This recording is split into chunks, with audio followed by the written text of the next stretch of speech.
আর ওখানে স্পর্শকাতর একটা জায়গা গোপালগঞ্জ। আহ, আইন শৃঙ্খলা বাহিনী আরো তাদের দায়িত্বটা আরো ভালোভাবে পালন করার ব্যাপারটাই আমরা আসলে চিন্তা করছিলাম।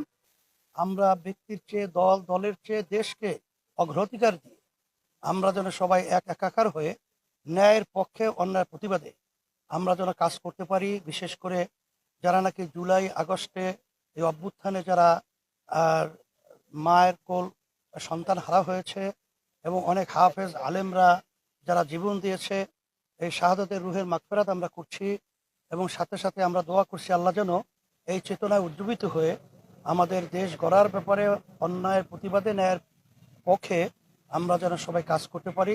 সকলকে তার আহ্বান জানাচ্ছি এবং আপনাদের সকলকে ধন্যবাদ জানাচ্ছি। তার পরিবার সহ, তার ভাই সহ এবং তার যারা রয়েছেন আত্মীয় স্বজন সবাইকে যেন আল্লাহ ধৈর্য ধারণ করার সাবরে জামিল আল্লাহ যেন এখতিয়ার করার তৌফিক দান করে। এবং গতকাল যে এনসিপির উপরে যে মর্মান্তিক একটা অনাকাঙ্ক্ষিত যে আক্রমণ হয়েছে, এই জন্য আমরা তীব্র প্রতিবাদ নিন্দা জানাচ্ছি। কারণ এখনো এই সভ্য দেশে 5ই আগস্টের পরে এই ধরনের আচরণগুলো আমাদের দেশে ঘটবে, এটা আমাদের চিন্তা এবং কল্পনার বাহিরে ছিল।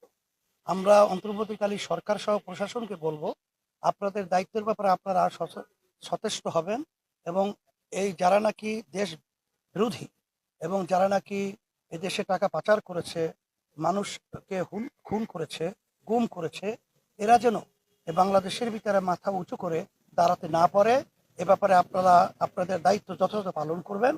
আর আমি অন্যান্য রাজনৈতিক দল সহ সবাইকে বলবো যে আমরা যারা বিশেষ করে জুলাই এবং আগস্টের এই অভ্যুত্থানে যারা আমরা এক একাকার হয়ে কাজ করেছিলাম, আমাদের ঐক্য যেন দেশের স্বার্থে নষ্ট না হয় সে ব্যাপারে আমরা সবাই সচেষ্ট থাকব এবং আমরা সবাই আন্তরিকভাবে লক্ষ্য রাখবো।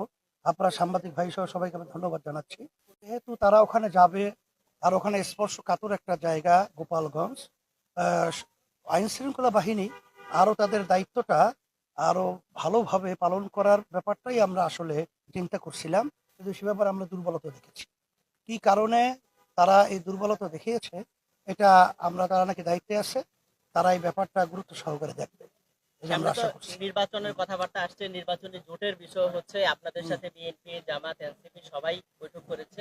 তো নির্বাচনী জোটের ব্যাপারে আসলে আপনারা এখন পর্যন্ত অবস্থানটা কি? নির্বাচনী আসলে ইসলামী দলগুলোকে আমরা একটা বাক্স নির্বাচনের সময় দেওয়ার ব্যাপারে আমরা একমত হয়েছি। আহ, সিংহভাগ ইসলামী দলগুলোই। আর যারা নাকি দেশপ্রেমিক এবং মানবতা প্রেমিক রয়েছে তাদেরকেও নিয়ে আমরা যেন সামনে একত্রিত হয়ে দেশ গড়তে পারি, এইভাবে